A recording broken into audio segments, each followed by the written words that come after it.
तो प्रार्थना करते हरे हैं। कृष्णा माता जी, एक बात पूछनी थी। अच्छा, ये हाँ जो जी। गौशाला का जैसे वो भेज रखा है, तो माता जी इस पे मतलब कुछ जैसे दान दे सकते हैं, मतलब ऐसा? गौशाला में?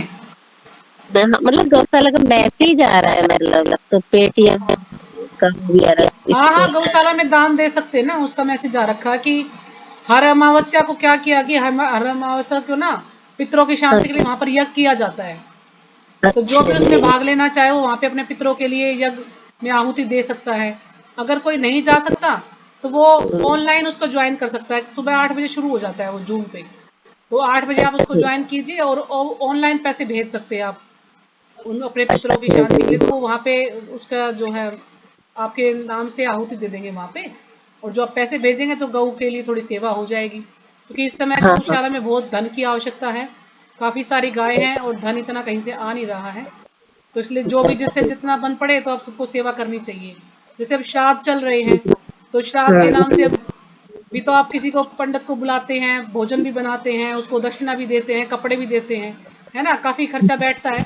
तो इतना पैसा अगर आप गौशाला में दे देंगे तो गाय की कुछ सेवा हो जाएगी और आपके पितरों को भी उसका पूरा फल मिलेगा, आपको भी मिलेगा। तो बहुत अच्छा मतलब रहेगा ये। तो इसलिए ये किया गया है। तो हर मावस को वहां पर यज्ञ होता है। तो आप लोग जा सकते अच्छा। हैं या आप ऑनलाइन भी उसको मतलब जैसे माता जी जा तो नहीं सकते, काफी दूर है, तो मतलब जैसे हम पैसे दे दे और कुछ ना बोले, बस पैसे दे के और कुछ ना बोले तो भी हाँ जी, हाँ जी, पुण्य हाँ तो जी, दान मिलता ही दे होगा। सकते हैं आप। ऐसे कोई जरूरी भी नहीं कि हमने इतना दान दिया, आपको जो देना आप दे सकते हैं वहीं पे। जो हाँ उन्होंने ठीक है। भेजा है ना प्रभु जी ने, हाँ जी उसी जी। पे चला जाएगा वो। ठीक है माता जी, बहुत हाँ, बहुत धन्यवाद माता जी। जो लिंक भेजा उसी पे चला जाएगा, जो भी आप पैसा भेजोगे।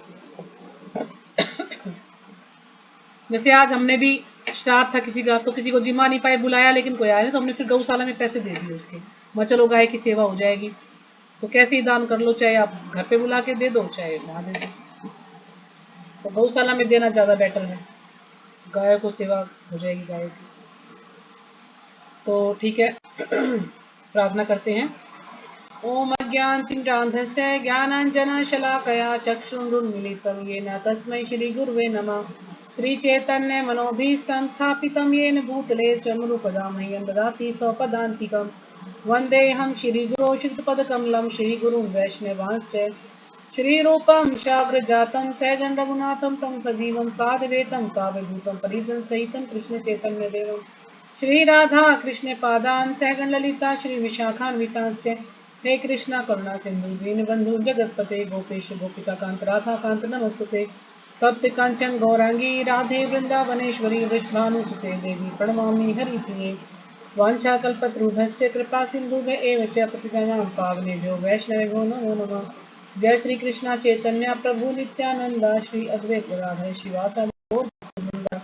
हरे कृष्णा कृष्णा कृष्णा हरे हरे, हरे राम राम राम हरे हरे।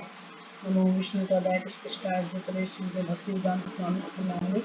नमस्ते सरस्वती देवे गौरवाणी प्रचारिणे मूर्ति से सुनवारी प्रस्तुत। विष्णु पदाय कृष्णाय।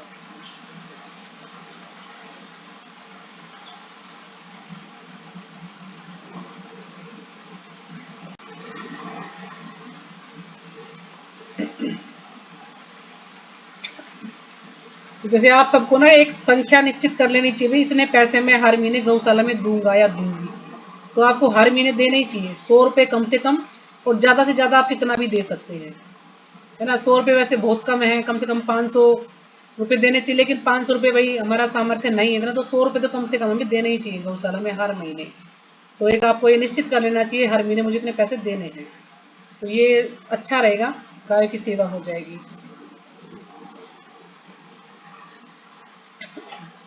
तो आज हम पढ़ रहे हैं श्रीमद् भगवद गीता यथारूप, और इसमें है 18 अध्याय, 700 श्लोक हैं। और अभी हम पढ़ रहे हैं अध्याय 11 विराट रूप। और कल हमने पढ़ा था श्लोक संख्या 4, 5, 6। और आज हम पढ़ेंगे 8। कल 7 भी पढ़ लिया था हमने, 8, 9, 10, 11, 12। देखते हैं वो जितना हो जाएगा। तो हमने पढ़ा था, चौथा श्लोक था, हे प्रभु, हे योगेश्वर, यदि आप सोचते हैं कि मैं आपके विश्व रूप को देखने में समर्थ हो सकता हूँ तो कृपा करके मुझे अपना असीम विश्व रूप दिखलाइए। भगवान ने कहा, हे अर्जुन, हे पार्थ, अब तुम मेरे ऐश्वर्य को, सैकड़ों हजारों प्रकार के दैवी व विविध रंगों वाले रूपों को देखो। हे भारत, लो तुम आदित्यों, वसुओं, रुद्रों, अश्विनी कुमारों तथा अन्य देवताओं के विभिन्न रूपों को यहाँ देखो। तुम ऐसे अनेक आश्चर्य में रूपों को देखो जिन्हें पहले किसी ने न तो कभी देखा है और न ही सुना है। तो भगवान ने ऐसे ऐसे रूप दिखलाए अर्जुन को जिन्होंने पहले कभी किसी ने नहीं देखा है। हे अर्जुन, तुम जो भी देखना चाहो उसे तत्क्षण मेरे इस शरीर में देखो। तुम इस समय तथा भविष्य में भी जो भी देखना चाहते हो उसको यह विश्व रूप दिखाने वाला है, जहाँ एक ही स्थान पर चर अचर सब कुछ है। भगवान कह रहे हैं कि तुम्हें जो तुम बाद में भविष्य में देखना चाहते हो वो अभी तुम इसमें देख सकते हो। चराचर हर प्रकार के जीव इसमें आपको दिखाई देंगे। तो आज हम पढ़ते हैं 8वां श्लोक। माता जी विक्रम नाम को ना क्लास में ये कमलेश माता जी आई है शायद, है ना? क्योंकि उनका कहीं पे उनका सब गाड़ी में दिख रही है, कहीं पे गई हुई है।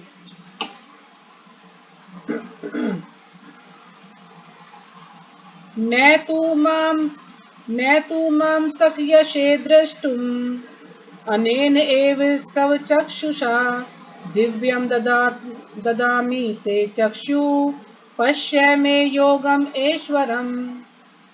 तो जो भी माता जी पढ़ना चाहे श्लोक पढ़ सकते हैं।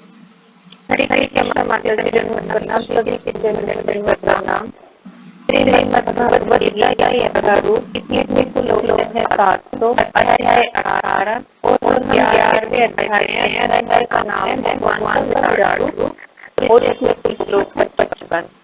हमें भी इस टाइम 8वें श्लोक पर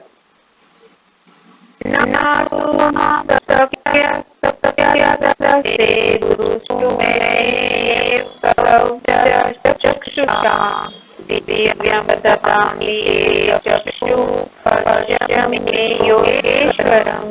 हरे कृष्ण माता जी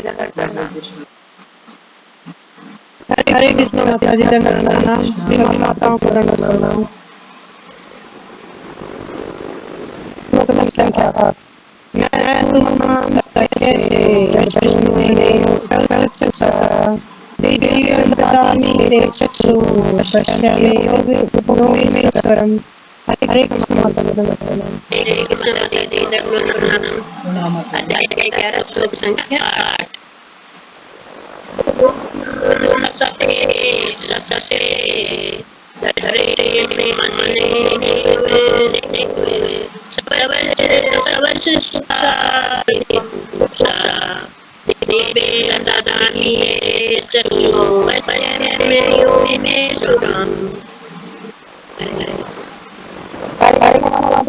जी हरे कृष्णा, प्रणाम माता जी के लिए। भगवत गीता 11 श्लोक संख्या 8। माता जी की आवाज आ रही है? हाँ जी आ रही है, बिल्कुल क्लियर है।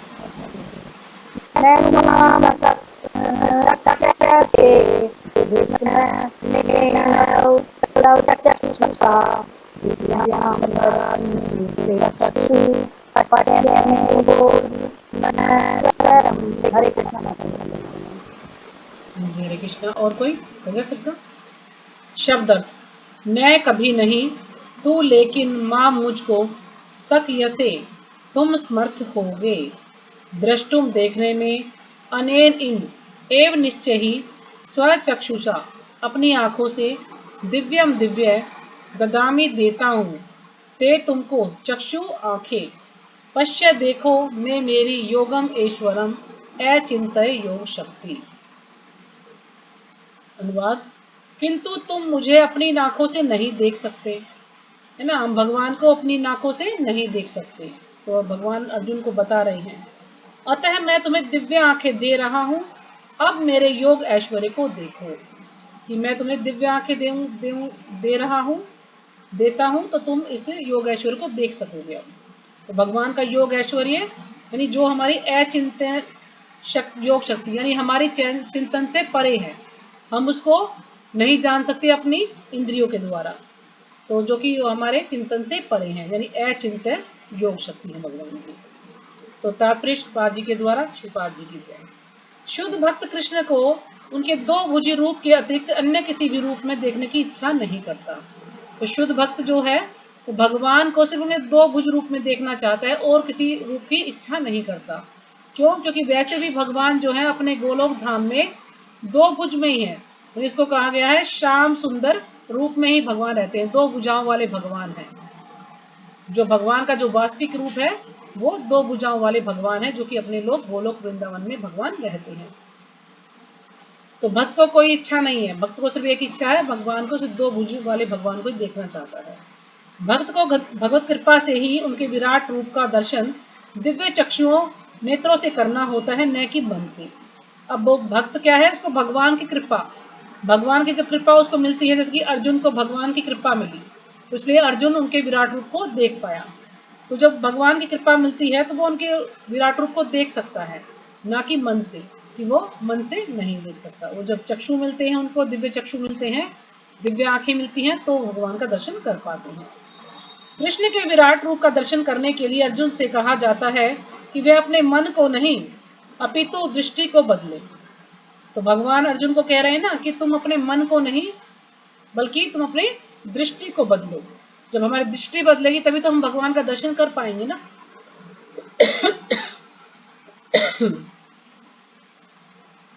जैसे अब जो गोपियां हैं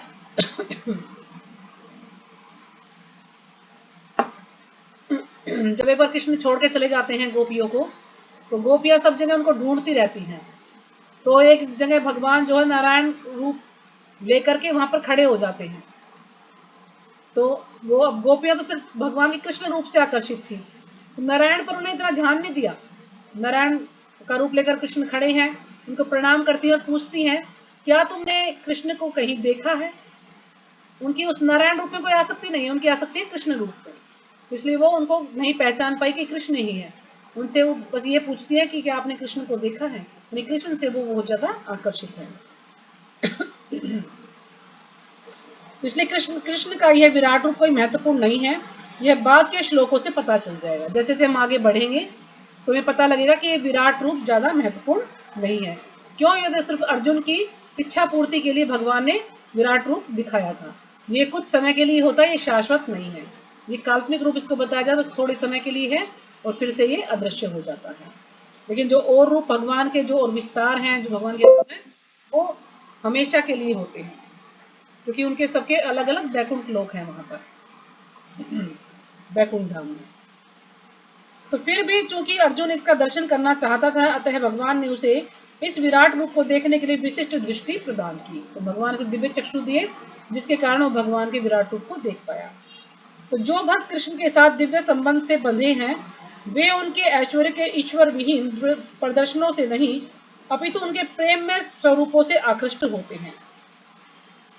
अब जो भक्त कृष्ण के साथ दिव्य संबंध में बंधे हैं, यानी जिनका भगवान के साथ बहुत ही गहरा संबंध है ना, तो पूरा भगवान का जो है उन्हें प्रेम प्राप्त किया है, पूरा दिव्य संबंध है भगवान के साथ, तो वे उनके ऐश्वर्य के ईश्वर विहीन प्रदर्शनों से नहीं, यानी जो उनके ऐश्वर्य है, उनके जो ईश्वर विहीन प्रदर्शन है उनसे नहीं, यानी उनसे वो आकृष्ट नहीं होते हैं जो ईश्वर विहीन है, अपितु उनके प्रेम में स्वरूपों से आकृष्ट होते हैं, यानी जिसमें भगवान का प्रेम छलकता है, जिससे उन्हें मतलब भगवान से को देखकर जिनके साथ उनका प्रेम हो जाता है, ऐसा रूप उनको पसंद है भगवान का। क्योंकि जो ये रूप है, यानी जो ये विराट रूप है, ये बहुत ही वैसा रूप है देख के इंसान घबरा जाता है।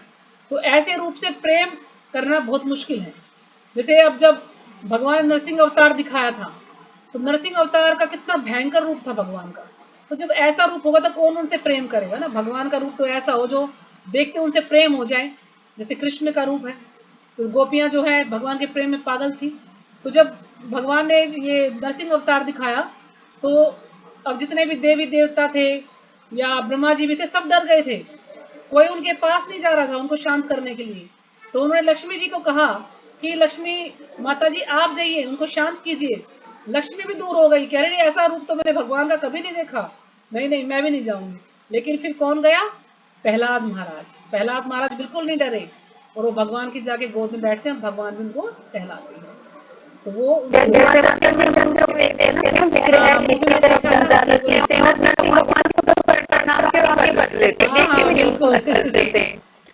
और जैसे कृष्ण के श्याम सुंदर द्वार में वो ऐसा मन कर ले कि नहीं दे रहे हो। वही तो मैं बता रही हूँ, इसमें वही तो बताना है कि जो ईश्वर विहीन है, यानी जो ऐसे रूप है ना उनसे प्रेम नहीं होगा, लेकिन जो ऐसे रूप भगवान से देखते ही प्रेम हो जाए, जैसे राधिका रमन है, ये राधा कृष्ण है, या द्वारकाधीश है, इस प्रकार के जो रूप है उनसे देखते ही प्रेम हो जाता है हमारा। और माता जी माया को के हाँ, मायापुर के विग्रह देखिए कितने सुंदर विग्रह हैं मायापुर के, इतने लंबे लंबे, इतने फुटते विग्रह हैं, बहुत सुंदर विग्रह हैं। तो इनसे देखते ही प्रेम हो जाता है हमारा ना। तो कृष्ण के बाल संगी, कृष्ण के सखा तथा कृष्ण के माता पिता यह कभी नहीं चाहते कि कृष्ण उन्हें अपने ऐश्वर्यों का प्रदर्शन कराए। अब जो कृष्ण के बाल संगी हैं, यानी जो बाल सखा हैं, कृष्ण के दोस्त हैं, या कृष्ण के जो माता पिता हैं, वो कभी नहीं चाहते कि कृष्ण उन्हें अपने ऐश्वर्यों का प्रदर्शन कराएं, अपने ऐश्वर्य दिखाएं उनको। क्यों? क्योंकि उनको भगवान नहीं मानते हैं वो तो उनको क्या मानते हैं, ये तो मेरा कान्हा है, मेरा लल्ला है ये तो। इसलिए गोपियां सब भगवान को क्या कहती है, ये हमारा कान्हा है, लल्ला है ये, बस। ऐसा कभी नहीं कहते कि वो भगवान है, नहीं, कभी भी भगवान। इसलिए तो भगवान भी कभी कभी भूल जाते हैं, अपने जब भक्तों के साथ होते हैं, अपने दोस्तों के साथ होते हैं, तो भगवान भी कई बार भूल जाते हैं कि भगवान है। वो भी उनकी तरह से ही खेलते रहते, जैसे उनके ग्वाल बाल खेलते उनके साथ, वैसे ही खेलने लग जाते हैं भगवान। तो तभी तो ब्रह्मा जी मोहित हो जाते हैं, भ्रमित हो जाते हैं कि नहीं, ये बच्चा जो है भगवान नहीं हो सकता। क्यों? क्योंकि भगवान उनका झूठा भी खा रहे हैं, उनके साथ खेल रहे हैं, तो उन्हें यकीन ही नहीं हुआ कि भगवान ऐसा कर सकते हैं। और भगवान ने भी कभी ऐसा नहीं किया उनके साथ कि मैं भगवान हूँ ना। जैसे चैतन्य महाप्रभु आए थे, चैतन्य महाप्रभु के रूप में जब भगवान आए, तो उन्होंने कभी ऐसा दिखाया अपने जितने भी उनके पार्षद थे या उनके साथ जो भी भक्त थे, कभी ऐसा दिखाया ही नहीं कि भगवान है। कभी उन्होंने प्रकट ही नहीं होने दिया ऐसा हमेशा। और कभी ऐसा हुआ तो फिर वो भूल ही जाते थे कि वो भगवान है। तो इस प्रकार से भगवान कभी ऐसा, कभी कभी भगवान भी भूल जाते हैं कि भगवान है, इतना मतलब उनके प्रेम में ऐसा डूब जाते हैं बिल्कुल। तो वे तो शुद्ध प्रेम में इतने निमग्न रहते हैं कि उन्हें पता ही नहीं चलता कृष्ण भगवान है ना। इतना प्रेम करते हैं वृंदावन के वासी भगवान से कि वो जानते ही नहीं कि भगवान है। क्योंकि अगर किसी को ये पता लग जाएगा ये भगवान है, तो फिर शायद उनसे इतना प्रेम नहीं हो पाएगा ना। कभी कभी ऐसा डर, अरे भगवान है, भगवान पता नहीं हमें कुछ, अगर हम कुछ करेंगे तो हमें कुछ बोल देंगे। लेकिन जब वो ये सोचते कि नहीं नहीं, ये तो क्या है, ये तो हमारे सखा है, तो उनके कंधे पर भी चढ़ रहे हैं, है ना, उन्हें अपना झूठा भी खिला रहे हैं, उनके साथ मस्ती भी कर रहे हैं, सारे काम उनके साथ कर रहे हैं। क्यों? क्योंकि वो क्या सोचते हैं, ये तो हमारा सखा है, ये कृष्ण, ये तो भगवान नहीं है, बस इस कारण से वो उनके साथ अच्छे से जो है खेलते हैं, प्रेम करते हैं। वात्सल्य प्रेम जो है यशोदा मैया और नंद बाबा जी उनके साथ वात्सल्य प्रेम भगवान के साथ उनका। तो वे प्रेम के आदान प्रदान में इतने विभोर रहते हैं कि वे भूल जाते हैं कि श्री कृष्ण परमेश्वर है। श्रीमद् भागवतम में कहा गया है कि कृष्ण के साथ खेलने वाले बालक अत्यंत पवित्र आत्माएं हैं। तो श्रीमद् भागवतम में बताया गया कि जितने भी ये ग्वाल बाल भगवान के साथ खेल रहे हैं, बहुत ही पवित्र आत्माएं हैं। क्यों? क्योंकि इन्होंने इतने काफी वर्षों तक तपस्याएं की होगी, ऐसा इतनी भक्ति की होगी कि आज ये भगवान के सखा के रूप में यहाँ पर विद्यमान है, भगवान के साथ क्रीड़ाएं कर रहे हैं, भगवान के साथ आदान प्रदान है, भगवान के साथ हंसी मजाक कर रहे हैं। तो कितनी इन्होंने तपस्या की होंगी, जब जाके ये स्थान इनको मिला है। तो ये कोई साधारण ग्वाल बाल नहीं है, ये बहुत ही दिव्य आत्माएं हैं जो कि भगवान का संग कर पा रही हैं। और कृष्ण के साथ इस प्रकार खेलने का अवसर उन्हें अनेकानेक जन्मों के बाद प्राप्त हुआ है। यानी बहुत जन्म हुए होंगे, उन्होंने काफी जन्म हुए होंगे, तब जाके उनको ये स्थान प्राप्त हुआ कि भगवान के साथ वो खेल पा रही हैं। ऐसे बालक यह नहीं जानते कि कृष्ण भगवान है, वे उन्हें अपना निजी मित्र मानते हैं। अतः सुखदेव गोस्वामी यह श्लोक सुनाते हैं। क्योंकि जितनी भी ये गोपियां हैं, तो ये गोपियां भी जैसे दंडकारण्य वन में जो ऋषि थे, जब भगवान राम आए थे, तो उस समय वो भी भगवान राम का संग करना चाहते थे सारे ऋषि। तो भगवान ने उनको कहा था कि जब मैं कृष्ण रूप में आऊंगा तो मैं तुम्हारा संग करूंगा, तुम सबकी इच्छाओं को पूरा करूंगा। क्योंकि अभी मैं एक पत्नी व्रतधारी हूं, तो मैं अभी और किसी को अपना संग नहीं दे सकता। लेकिन जब कृष्ण रूप में आऊंगा तो मैं सबको अपना संग दूंगा। तो इसलिए कुछ गोपियां दंडकारण्य वन जो ऋषि थे वो गोपियों के रूप में आए, कुछ वृंदावन की गोपियां हैं कुछ अयोध्या की गोपियां हैं, क्योंकि अयोध्या में जब भगवान गए थे तो जो वहाँ की जो स्त्रियां थी सब देख करके भगवान को पति रूप में चाहती थी, सबको इतना आकर्षित हो गई थी। तो तब भगवान ने भी उनको तथास्तु कहा था कि ठीक है, तुम्हारी भी इच्छा पूरी करूंगा मैं, क्योंकि भगवान तो अंतर्यामी सब कुछ समझ जाते हैं। तो फिर भगवान ने कृष्ण रूप में आकर सबकी इच्छाएं पूरी की हैं। जितनी भी गोपियां थी वो सबको भगवान ने अपना संग दिया है। कुछ द्वारका की गोपियां थी, तो इस प्रकार से बहुत सारी गोपियां थी, कई करोड़ों गोपियां थी जो कि भगवान का संग जिन्होंने प्राप्त किया। ऐसे बालक यह नहीं जानते कि कृष्ण भगवान है, वे उन्हें अपना निजी मित्र मानते हैं। अतः सुखदेव गोस्वामी यह श्लोक सुनाते हैं। इत्थं सतां ब्रह्म सुखा नुभूत्या दास्यं गतानां परदेवतेन माया आश्रितां नरदाकेन साकं विजहु कृत पुण्य पुंजाः। यह वह परम पुरुष है जिसे ऋषिगण, ये भागवतम का श्लोक है, जिसे ऋषिगण निर्विशेष ब्रह्म करके मानते हैं। यह वह परम पुरुष है जिसे ऋषिगण निर्विशेष ब्रह्म करके मानते हैं, भक्तगण भगवान मानते हैं। जो ऋषिगण है वो निर्विशेष ब्रह्म मानते हैं उनको, और भक्तगण उनको भगवान मानते हैं। और सामान्य जन प्रकृति से उत्पन्न हुआ मानते हैं, और जो सामान्य जन इनको बिल्कुल ज्ञान नहीं है वो उनको प्रकृति से उत्पन्न हुआ मानते हैं। ये बालक जिन्होंने अपने पूर्व जन्मों में अनेक पुण्य किए हैं, अब उसी भगवान के साथ खेल रहे हैं। तो श्लोक है श्रीमद् भागवतम 10.12.11 का। तथ्य तो यह है कि भक्त विश्व रूप को देखने का इच्छुक नहीं रहता, किंतु अर्जुन कृष्ण के कथनों की पुष्टि करने के लिए विश्व रूप का दर्शन करना चाहता था। यानी कृष्ण की इच्छा पूरी करने, किंतु अर्जुन कृष्ण के कथनों की पुष्टि करने के लिए विश्व रूप का दर्शन करना चाहता था। यानी उसे विश्व रूप का कोई इच्छा नहीं थी, लेकिन कृष्ण के कथनों की, जो भी कथन की पुष्टि करने के लिए वो दर्शन करना चाहता था विश्व रूप का, जिससे भविष्य में लोग यह समझ सके कि कृष्ण न केवल सैद्धांतिक या दार्शनिक रूप से अर्जुन के समक्ष प्रकट हुए, अपितु साक्षात रूप में प्रकट हुए थे। क्योंकि आगे आने वाले समय में कोई विश्वास नहीं करेगा, इसलिए प्रमाण चाहिए था अर्जुन को, कुछ ना कुछ तो प्रमाण उनको दिखाना पड़ेगा। तो इसलिए उन्होंने भगवान से प्रार्थना की थी, क्योंकि भविष्य में लोग यह समझ सके कि कृष्ण न केवल सैद्धांतिक यानी सिद्धांत रूप में, बल्कि या दार्शनिक रूप से अर्जुन के समक्ष प्रकट हुए थे, अभी तो साक्षात रूप में प्रकट हुए थे भगवान, ये उनको यकीन हो जाए। अर्जुन को इसकी पुष्टि करनी थी, क्योंकि अर्जुन से ही परंपरा पद्धति प्रारंभ होती है। अर्जुन को इसकी पुष्टि यानी इसको बिल्कुल पक्का करना था अर्जुन को कि अर्जुन से ही परंपरा पद्धति प्रारंभ होती है। क्योंकि पहले ना भगवान ने बताया ना कि पहले ये ज्ञान उन्होंने विवस्वान सूर्यदेव विवस्वान को दिया था, लेकिन धीरे धीरे ये कालांतर समय के अनुसार ये परंपरा टूट गई, और फिर दोबारा से भगवान ने ये अर्जुन से परंपरा शुरू की, अर्जुन को ये ज्ञान दिया जो कि परम गुह्य ज्ञान जिसको कहा जाता है। तो जो लोग वास्तव में भगवान को समझना चाहते हैं और अर्जुन के पद चिन्हों का अनुसरण करना चाहते हैं, उन्हें ये जान लेना चाहिए कि कृष्ण न केवल सैद्धांतिक रूप में, अपितु वास्तव में भगवान, वास्तव में अर्जुन के समक्ष परमेश्वर के रूप में प्रकट हुए थे। यानी कोई फिलोसफी नहीं है ये, जैसे इंग्लिश में बोलते हैं फिलोसफी, यानी कोई सिद्धांत सैद्धांतिक नहीं है, ये तो साक्षात रूप में अर्जुन के समक्ष प्रकट हुए थे भगवान।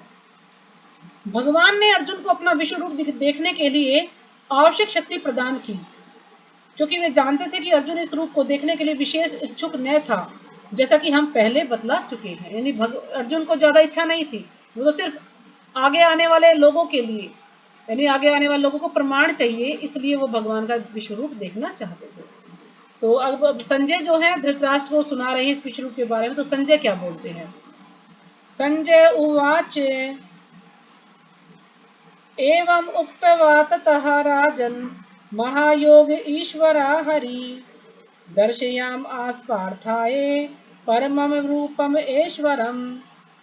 तो जो भी माता जी श्लोक पढ़ना चाहे पढ़ सकती है। हरे कृष्ण माता जी पढ़ना। श्लोक संख्या 9।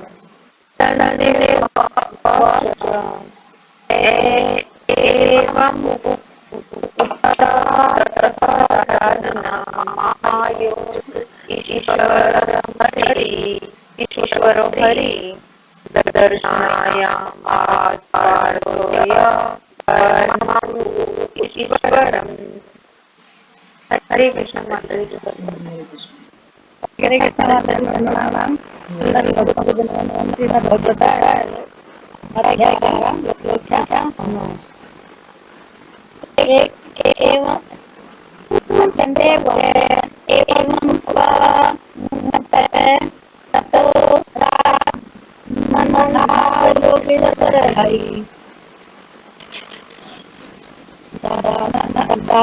दार्शयामास पारया परमं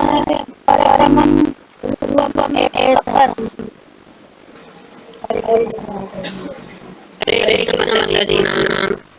संदेवाच एवं उवाचः महायोगीश्वरं हरि दर्शयामास परमं रूपम् ईश्वरम्।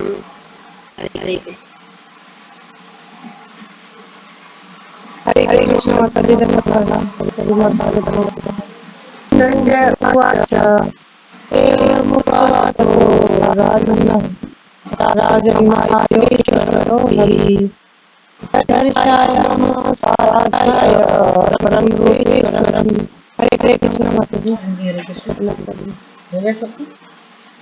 शब्दार्थ संजय उवाच, संजय ने कहा, एवं इस प्रकार, उक्तवा कहकर, ततः तत्पश्चात, राजन हे राजा, महायोगीश्वर परम शक्तिशाली योगी हरि भगवान कृष्ण ने दर्शयाम आस दिखलाया, पार्थाए अर्जुन को, परमम दिव्य रूपम ऐश्वरम विश्व रूप।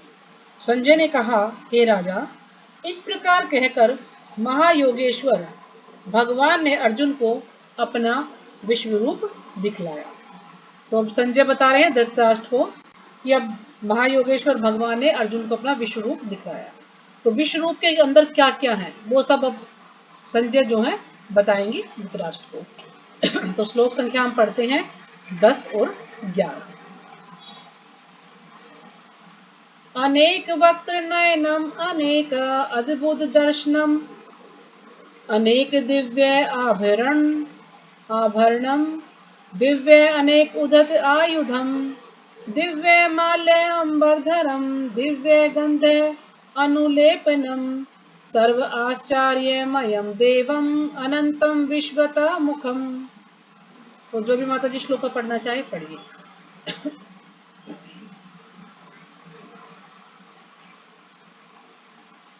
हरे कृष्ण माता जी।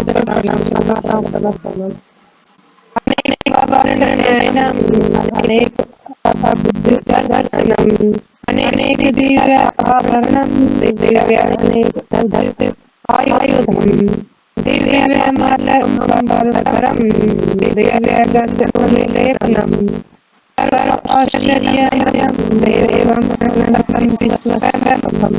हरे कृष्ण माता जी। श्लोक संख्या 10-11। अनेक वर्णनमयम् अनेक अद्भुत दर्शनम् अनेक दिव्य आभरणम् दिव्य अनेक आयुधम् दिव्य माल्यंबरधरम् दिव्य गन्धानुलेपनम् सर्वाचार्यमयं देवमानन्दं विश्वरूपम्। हरे कृष्ण। जी हरे कृष्णा। और कोई? हाँ जी हरे कृष्णा पढ़िए मतलब।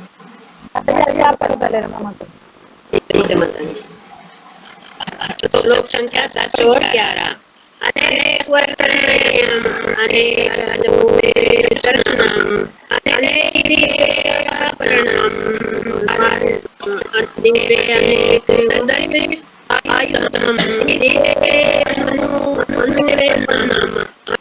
अनुलेपनम् सर्व आश्चर्यमयं देवम् अनंतं विश्वरूपम्।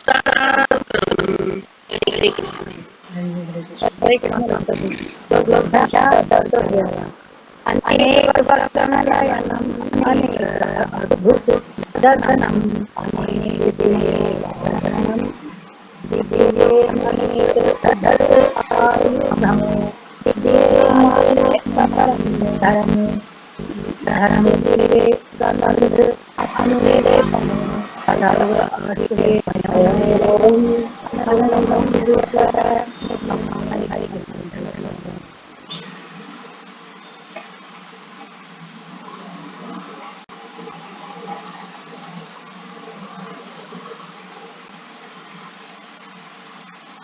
हाँ जी, हो गया सबका शब्द अर्थ। अनेक कई वक्त्र मुख, नयनम नेत्र, अनेक अनेक अद्भुत विचित्र, दर्शनम दृश्य, अनेक अनेक दिव्य दिव्य अलौकिक, आभरणम आभूषण दिव्य दैवी, अनेक विविध उधत उठाए हुए आयुधम हथियार, दिव्य दिव्य माल्य मालाएं अंबर वस्त्र, धर्म धारण किए दिव्य दिव्य गंध सुगंधियां अनुलेपनम लगी थी, सर्व समस्त आचार्य आश्चर्यमयम आश्चर्यपूर्ण देवम प्रकाश युक्त अनंतम असीम विश्वतः मुखम सर्वव्यापी।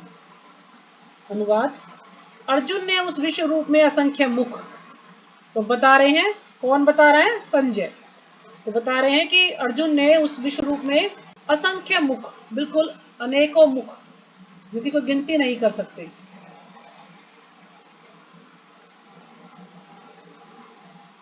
और असंख्य नेत्र था, असंख्य आश्चर्य में दृश्य देखे, यानी बिल्कुल असंख्य जिनकी कोई गिनती नहीं है। यह रूप अनेक दैवी आभूषणों से अलंकृत था, यानी बिल्कुल दैवी आभूषणों से, बिल्कुल जो दिव्य आभूषण से उनसे बिल्कुल सुसज्जित था, अलंकृत था, और अनेक दैवी हथियार उठाए हुए था, और बहुत सारे हथियार थे, बहुत सारे हाथ थे उसमें भगवान को, बहुत सारे हथियार उठाए हुए था। यह दैवी माला का वस्त्र धारण किए था, और बहुत ही सुंदर सुंदर मालाएं उन्होंने धारण की थी, और सुंदर सुंदर वस्त्र धारण किए थे, और उस पर अनेक दिव्य सुगंधियां लगी थी, अनेकों प्रकार की सुगंधियां, सुगंध आ रही थी उसमें से। सब कुछ आश्चर्य में था, बहुत ही अलौकिक था, दिव्य था, तेजमय था, असीम था, और सर्वत्र व्याप्त था, किसी कोई सीमा नहीं थी, और सर्वत्र यानी सब जगह, बहुत ही सब जगह वो दिखाई दे रहा था, बहुत बड़ा जो है भगवान का विराट रूप था, सब जगह व्याप्त था वो। तात्पर्य श्रीपाद जी के द्वारा, श्रीपाद जी की जय। इन दोनों श्लोकों में अनेक शब्द का बारंबार प्रयोग हुआ है, तो यह सूचित करता है कि अर्जुन जिस रूप को देख रहा था उसके हाथों, मुखों, पांवों की कोई सीमा न थी। अनेक अनेक बार बार शब्द का प्रयोग हुआ है, तो प्रभुपाद जी यहाँ समझा रहे हैं कि इसका अर्थ ये है कि उनके अनेकों हाथों, मुखों, पांवों की कोई सीमा नहीं थी, कोई कि भाई इतना ही है, नहीं, कोई सीमा नहीं थी, असीम था सब कुछ। ये रूप सारे ब्रह्मांड में फैले हुए हैं, तो ये रूप भगवान के सारे ब्रह्मांड में फैले हुए थे, किंतु भगवत कृपा से अर्जुन उन्हें एक स्थान पर बैठे बैठे देख रहा था, लेकिन भगवान की कृपा के कारण अर्जुन को वहीं पर बैठे बैठे देख रहा था। यह सब कृष्ण की अचिंत्य शक्ति के कारण था, यानी कृष्ण की ऐसी अचिंत्य शक्तियां थी, अलौकिक शक्तियां थी, जिसके कारण अर्जुन एक ही स्थान पर बैठे बैठे सब कुछ देख रहा था, और उसी के कारण से फिर संजय भी देख रहे थे, और संजय धृतराष्ट्र को इसके बारे में बता रहे थे। तो ये एक श्लोक और ले ले, समय बचा है अभी ना। हाँ माता जी, माता जी बहुत है। अच्छा चलो, वैसे 2 ही लाइन का था, चलो नहीं इच्छा है तो कोई बात नहीं, कल ले लेंगे। नहीं वैसे तो लेंगे, पर इसको थोड़ा सा समझा दो माता जी, जैसे कि वहाँ पे युद्ध में और भी तो थे, वो नहीं देख पा रहे थे भगवान का। नहीं नहीं माता जी, कोई नहीं देख पा रहा था, सिर्फ अर्जुन देख पा रहा था, या फिर संजय देख पा रहा था, और कोई नहीं देख पा रहा था, कि भगवान ने जिसको दिव्य दृष्टि दी है ना, वही देख पा रहा था। तो अर्जुन को दिव्य दृष्टि दी थी भगवान ने, और जो व्यास देव जी हैं, व्यास देव जी भगवान के ही शक्तावेश अवतार हैं, तो उन्होंने संजय को दिव्य दृष्टि दी थी कि आप जो है यहीं पर बैठे बैठे धृतराष्ट्र को भी कहा था कि तुम्हें दिव्य दृष्टि दे सकते हैं हम, लेकिन उन्होंने मना कर दिया कि नहीं, मैं नहीं, मुझे दिव्य दृष्टि नहीं चाहिए, संजय को दो। तो संजय उनके शिष्य हैं व्यास देव के, तो फिर संजय को दिव्य दृष्टि दी गई। संजय ने फिर बैठे बैठे वहां युद्ध का पूरा हाल उनको सुनाया। हाँ जी माता जी, और कुछ पूछना चाह रहे हैं, पूछिए माता जी। हाँ जी। हरे कृष्णा। जैसे भगवत गीता का ये उपदेश देते टाइम अर्जुन को दे रहे थे, तो बाकी सब क्या कर रहे थे उस टाइम? तो उस टाइम पे भी अर्जुन को कोई भी हथियार मार सकते थे। नहीं तो माता जी, इसलिए तो बहुत सब कुछ भगवान की इच्छा से, भगवान ने सब कुछ रोक दिया, सब जहाँ पर खड़े थे वहीं खड़े थे सब, क्योंकि हमने सीरियल इसमें वगैरह तो में देखा काफी ना, टाइम लगा। सबको भगवान ने रोक दिया, सब एक ही जगह पर खड़े थे, किसी को कुछ नहीं पता था कि उनके बीच में क्या चल रहा है, सिर्फ अर्जुन और कृष्ण के बीच में ही वार्तालाप चल रहा था, किसी को कुछ नहीं पता है उसके बारे में। हाँ जी, किसी इसमें तो बहुत उनकी टाइम लगा वार्ता होगा भी ना किसी माता ने जी। नहीं सुनी। हाँ जी, उनकी वार्ता भी किसी ने नहीं सुनी। नहीं जी, किसी ने नहीं सुनी उनकी वार्ता, क्योंकि सिर्फ उन दोनों के बीच में बात चल रही थी, किसी ने कुछ नहीं सुना, ना किसी ने कुछ देखा, बस वो माता जी भगवान जी इतने को, अर्जुन को श्लोक, ही मतलब दिखा रहे इतने थे सब। श्लोक पढ़ने में तो काफी टाइम लग होगा ना अभी इसको, नहीं नहीं, कृष्ण भगवान भगवान को ने क्या टाइम लगेगा, उसमें बताया शायद कुछ घंटे बताए हैं, कितने घंटे में एक भगवत गीता उन्होंने पूरी भगवान ने अर्जुन को बता दी थी, हरे कृष्णा माता जी। क्योंकि माता जी 18 दिन शायद तो युद्ध ही चला 45 था ना, मिनट 18 में दिन तो युद्ध चला सुनाई था मेरे थी। ख्याल में बस। हरे कृष्णा माता जी। हाँ माता जी, जी शायद 45 मिनट में ज्ञान दिया था, ये शायद हमने 45 ये मिनट सुना। में। जी माता जी, हाँ हमने जी, मैं सुना वही तो था। बता रही हूँ ना कि कुछ समय में ही भगवान ने ज्ञान दे दिया था अर्जुन को, 45 मिनट में बता रही हूँ माता जी, 45 मिनट में ज्ञान दे दिया था सारा इनको, और वैसे 18 हरे दिन युद्ध कृष्ण चला था माता ये। जी। हरे कृष्ण माता जी। हाँ जी, हरे कृष्णा। ऐसे पहले भी युद्ध का एक रूल था कि जो नियत्था है उस पर हमला नहीं करेंगे, हाँ जो जी, कोई बात कर रहा है उस पर हमला नहीं करेंगे, जिसका मतलब जो रथ है और उसके घोड़े मारे गए तो वो खड़ा है तो उस पर भी हमला नहीं करेंगे। हाँ हमला जी, उसी पर होता है जिसके हाथ में हथियार है और वो मतलब आमने सामने दोनों होकर तब हाँ मतलब जी, हमला कर सकते थे, हाँ जी माता ऐसे जी। नहीं करते थे। हाँ हाँ, ये तो रूल था बिल्कुल, जैसे ये संध्या रूल का था समय हो माता गया जी तो युद्ध कोई का। युद्ध नहीं करेगा, कि निहत्थे पर कोई वार नहीं करेगा, हाँ जी। तो ये तो उसका रूल था युद्ध का। तो इस प्रकार से जब लेकिन उनकी माता वार्ता चली तो किसी ने नहीं सुना। और जिसने हथियार डाल दिए तो उस पर भी हमला नहीं होगा। पीछे से अगर कोई मतलब दूसरी साइड जा रहा है तो उसके मतलब पीठ पीछे से हमला नहीं करेगा। ये काफी रूल थे पहले हाँ जी, युद्ध के। हाँ जी, पहले थे ना माता जी, अब नहीं है। हरे हाँ, कृष्ण माता पहले जी। तो ये रूल थे, पहले तो जैसे अब दिन में तो युद्ध रखते थे, लड़ते थे, लेकिन शाम को अगर वो एक दूसरे के पास जाना चाहते तो जैसे चले भी जाते थे, ऐसा नहीं था कि उसके पास बातें जाएंगे तो उसे मार देंगे या उसे कुछ नुकसान पहुंचा देंगे, नहीं माता नहीं, जी, बातें ये करते थे वो बाद आपस में में बातचीत युद्ध खत्म करते थे होने वो, के बाद। ऐसा कोई भी परेशानी वाली बात नहीं थी, बस युद्ध के माता जी समय ये युद्ध। रूल तो सब महाभारत में सब तोड़ दिए गए थे ना, वो तो सब माता जी खत्म हो गए थे। कुछ रूल ऐसा था ना, कुछ ऐसे योद्धा थे जिनको छल से मरवाया था भगवान ने, तो इसलिए कुछ रूल तोड़ने भी पड़े थे, क्योंकि उन्होंने भी दोनों गलती की तरफ ना, से पहले तो छल तो उनसे भी दोनों तरफ उन्होंने, से हाँ हुआ जी, था माता जी। अब अभिमन्यु को उन्होंने दो, मारा था, तो अभिमन्यु के लिए कितने रूल तोड़े उन्होंने, है ना, ऐसे एक पर सारे के सारे टूट पड़े। अब अभिमन्यु को घुसना तो आता था लेकिन निकलना नहीं आता था, क्योंकि जिस समय अर्जुन ने ज्ञान अश्वत्थामा दे के रहे थे लिए भी सुभद्रा माता को, जी।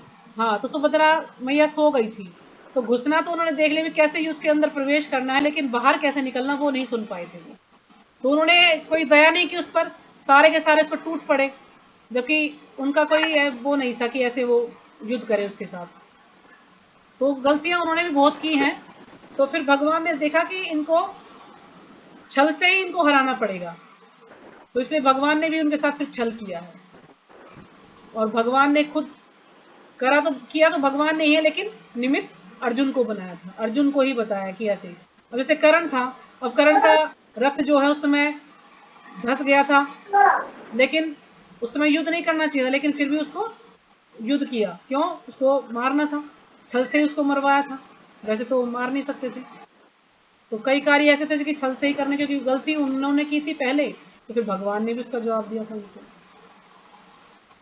तो जब भगवान कह रहे हैं छल करने के लिए तो फिर वो सही है, यानी भगवान जो कह रहे हैं वो ठीक है, वो गलत नहीं हो सकता, क्योंकि जो लोग इस प्रकार के हैं तो उनके साथ ऐसा ही करना पड़ेगा, जैसे को तैसा, तब जाके ये बात हाँ, बनेगी। हम यही बोलने वाले थे माता जी कि जैसे को तैसा, वरना भगवान जी तो कुछ भी समर्थ थे करने में, लेकिन वो कि वो जब धोखा इतना कर रहे थे पहले से ही, तो फिर ये दिखाना कि अब कलयुग में तो कुछ ज्यादा ही हो रहा है ना माता जी, तो फिर धोखे से के बिना फिर काम नहीं चलेगा, अगर कोई अगला हाँ, तो उनको इंसान उनकी ऐसा गलती है। तो रियलाइज करवानी थी ना, नहीं तो फिर उन्हें समझ कैसे हाँ, आया इसका। माता जी कलयुग में हुआ था क्या ये भी युद्ध में? नहीं जी, द्वापर युग था उस नहीं माता जी, समय, द्वापर, द्वापर में आए थे कृष्ण भगवान, तो फिर द्वापर जब वहां युग पे द्वापर तो में माता इसलिए जी क्यों ऐसे शायद कह कैसा जाते था अंत ये? हैं लास्ट ही कि था। जैसे द्वापर युग जाने वाला है और कलयुग आने वाला है, तो जो बीच का समय होता है ना, वो होता है संधि काल। शायद उस समय में युद्ध हुआ था ये, शायद जहां तक मुझे पता है, नहीं तो हम कभी अदिला माता जी से पूछ सकते हैं।